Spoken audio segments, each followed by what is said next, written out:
Good afternoon again, YouTube. What's going on? It's Mesa back at it with some Destiny. So, the This Week at Bungie for the 22nd of June just hit. We're going to go through it. I'm going to give you the meat and potatoes. So, without further ado, let's just jump right into it. So, Deej kicks it off, and I'm going to link this whole thing in the description. Kicks it off with talking about rewarding veteran players in Destiny 2 if obviously you've been a part of Destiny 1. So I'm going to read some of this verbatim here. Deej goes, "Today we're going to shine a little light on what you can expect if you count yourself among those ranks of veterans. We say a little light because we have competing goals to contend with on this subject. Some of the ways in which we'll tip our hat to your legacy in Destiny 2, and some of the ways you'll be able to show off all the young pups that you'd become legend long before they were ever reborn in the Cosmodrome, and best left for you to experience yourself. Others are little touches that will fall snugly into the realm of you just had to be there. We're not going to spoil them for you right here and now. On the other hand, we do have a handful of emblematic accomplishments that could compel you to tie up some loose ends this summer. We hate for you to have to look back on this time once Destiny 2 launches and wonder why we just didn't let you know that if you just done that one last thing prior to August 1st, keep that date in mind, August 1st, you'd have one more memento to add to your visible Destiny 1 era accomplishments in Destiny 2. Then he continues with, in the spirit of saving some small but hopefully emotional, impactful surprises for you to experience firsthand in Destiny 2, and in the interest of arming you with enough information, you'll need to form your plan of attack over the next few months. Here are 7 Destiny 1 gameplay accomplishments that will be carrying over to Destiny 2. Then I'm going to throw on screen an image where we see Deej's Warlock. It says Deej_BNG, and it says all values and statistics for illustration purposes only, because we see some stats under armor, agility, recovery, so forth. It says, in Destiny 2, the real estate just above your Guardian in the character screen is being commandeered to reflect the design of your currently equipped emblem. Emblems will still be visible in orbit when you're forming a fire team, as you would expect as well. If this sort of personal touch is the type of thing that floats your boat, then you'll want to pay close attention to the selection of emblems below and the things you'll need to accomplish in order to add them to your new collection. Fair warning for those who just joined Destiny in progress. Some of these emblems have been reserved for Guardians who stood together during specific, triumphant moments in time. In the literal sense of the word, the 4 emblems that will fall into that category are strictly about commemorating and respecting the deeds of those who were there with us at the beginning of our first and second year's adventure. 2, however, are still actively achievable as part of the Age of Triumph record book, and 1 is tied directly to your still malleable Grimoire Guard. We'll be tracking the deeds associated with these rewards until August 1st. That's the deadline. After that, the data will be frozen in time so we can begin migrating process for the launch of Destiny 2. Then I'm going to throw some images on screen of these actual emblems. First one, you completed a moment of triumph during Destiny's first year. Then there's when you completed all 10 moments of triumph during Destiny's first year.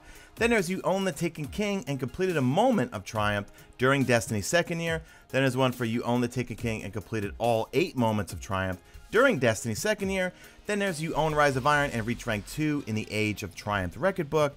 Then there's you own Rise of Iron and reached rank 7 in the Age of Triumph record book. And the last one, you achieved the Grimoire score of over 5,000 in Destiny 1. So this way, they're basically rewarding everyone, whether you've been here from the start, halfway through, or just jumping in now and completing things. So August 1st, that's going to be our date we're all shooting for. And if you want to get your Age of Triumph t-shirt, that's the final date, August 1st. Got to get these things done.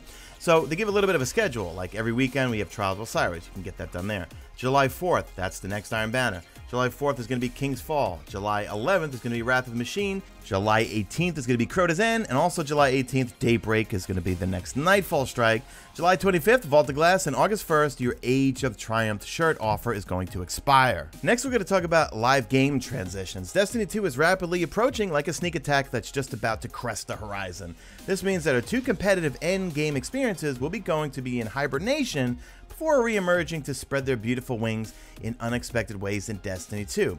If you fancy yourself forged in Fires of the Crucible, you want to mark these dates. August 1st, the final Destiny 1 Iron Banner. August 11th, the final Destiny 1 Trials of Osiris. Now, if you read into that, obviously it sounds like Iron Banner Trials of Osiris will be in Destiny 2. Then they talk about weekly featured activities. You'll still find all the icons in the lower left of your director, including Crucible playlist, Story playlist, Strike playlist, and featured raids. They mentioned Xur. They said, yup, the snake-faced bastard will still make his weekend appearances in a location chosen for him. His will, after all, is not his own. Then we get some information on console exclusive. The weapons, armor, and playable activities that have been available only on PlayStation will transfer to Xbox October 2017.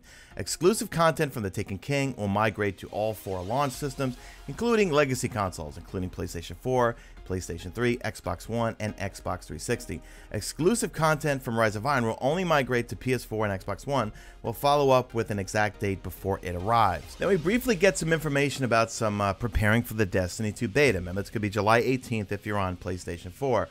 So on Tuesday, June 27th, we're going to have some downtime, probably just for that day. It said expected completion 4 p.m. It's going to go down at 7 a.m. Pacific Standard Time, should be done by 4 p.m. Pacific Standard Time. Players will not be allowed to sign into Destiny, but they're basically working on Destiny 2, getting the Destiny server queue up. It says, in preparation for Destiny 2, the Destiny server queue has been enabled in the event that the population exceeds the capacity of our data center. This queue will not only impact players attempting to sign in, and will not affect players attempting to launch into activities or social spaces. Leading up to the Destiny 2 beta and after the launch of Destiny 2, we expect players may experience this queue during times of high activity or maintenance periods. So that is pretty much it. Deej just signs off with talking about how awesome E3 was, how many people got to play Destiny 2, meeting everybody. He just signs off with a little bit. He goes, the launch of Destiny 2 is on a rapid approach. There are many more boxes to check before that can happen. In the coming week, we'll talk to you more about your clans and where else you can visit us before the Red Legion pays us all a fateful visit. So more about clans, I'm going to assume, is going to be next week in next week's This Week at Bungie. All right, that's it, guys. So do me a favor, drop a like this video only if you see fit.